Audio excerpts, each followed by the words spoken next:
Turnbull government is facing pressure to take the GST off tampons after draft laws passed the Senate today. Labor, the Greens and crossbenchers combined in a parliamentary vote to take the 10% tax off feminine hygiene products. The bill won't pass the lower house, however. The coalition has the numbers there.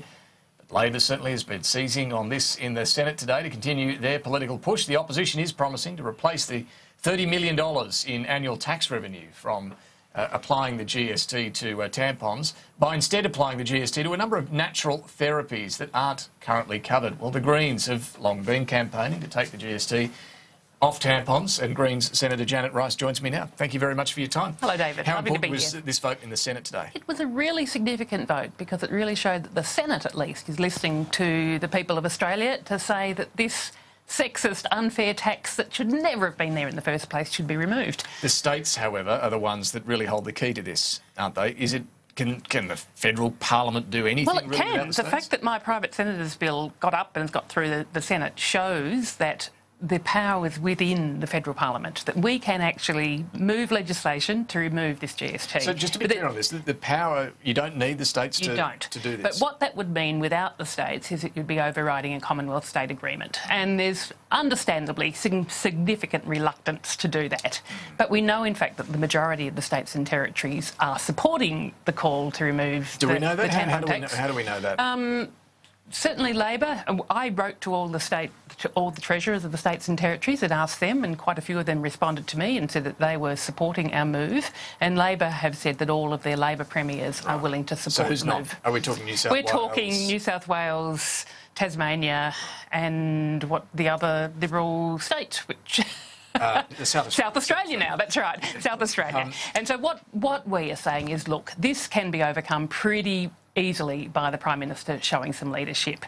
The bill is now in the House. It's very fairly and squarely in his court. He needs to show leadership. He needs to have some influence with his coalition colleagues and say, all right, this unfair sexist tax has been around for far too long, should never have been there in the first place and should be removed. Well, a couple of issues.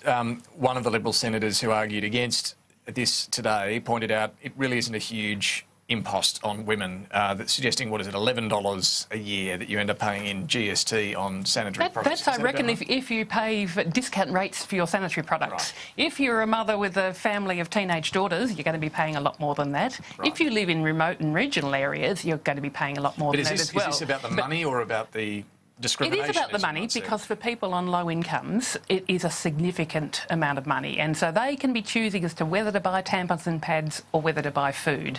But what it comes down to is that these essential sanitary products, menstruating is not a luxury, cost 10% more than they should. And when you've got other items like condoms, lubricant, sunscreen, even Viagra, which are exempt from the GST, and I get that. Is crazy that the GST applies to sanitary products. It does look absolutely crazy that that's the fact. But is what I'm getting to? Is that what's driving this push, or is it actually the cost? I mean, are women not going to buy tampons because of the GST portion of it? Yes, and there are women, and we've heard stories. I mean, Share the Dignity, who were supporting us and have, got a petition with over 100,000 signatures on it. So there are now over 120,000 people who have signed a petition. They are in touch with people who are on very low incomes, and sort of women who keep a tampon in for 2 days because they want to reduce the number of tampons that they're using. This is unhealthy. This is what causes major health problems. So that there are women who really are scrimping and saving, and that extra 10% makes a difference. What do you say to the argument, though, that the GST is still a bit of a mess? That wouldn't it be better to extend the application of the GST to more things, including the condoms, the Viagra and so on, rather than taking it off more things? Because where do you draw the line? If you take it off tampons, wouldn't there be an argument that you should take it off something else? I think the negotiations over the GST acknowledged that there were essential items that everybody needed that should not have a GST, so food and health items, and it was a mistake from the start for sanitary products not to be in that bucket of health items. And so I think that's, going forward is what we should maintain about the GST, because essentially it's not really a fair tax, because someone on a low income pays the same as somebody on a massive income, or that extra tax that they pay. But look, we've got the GST. with essential items exempted, and it's absolutely certain that tampons and pads are essential. They should be GST-free. And a final one, Labor's suggested where the money could be raised alternatively by applying the GST to a bunch of natural therapies. Do the Greens agree with that? Look, we don't feel we need to go there. I think, basically we're talking about $35 million a year. It's 0.05% of the GST revenue. The government, the GST brings in $62 billion a year. It is minuscule.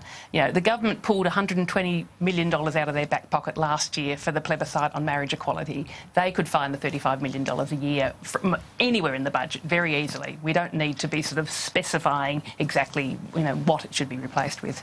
Green Senator Janet Ross, thanks very much for joining us this afternoon. Appreciate it. Thanks, David. A community on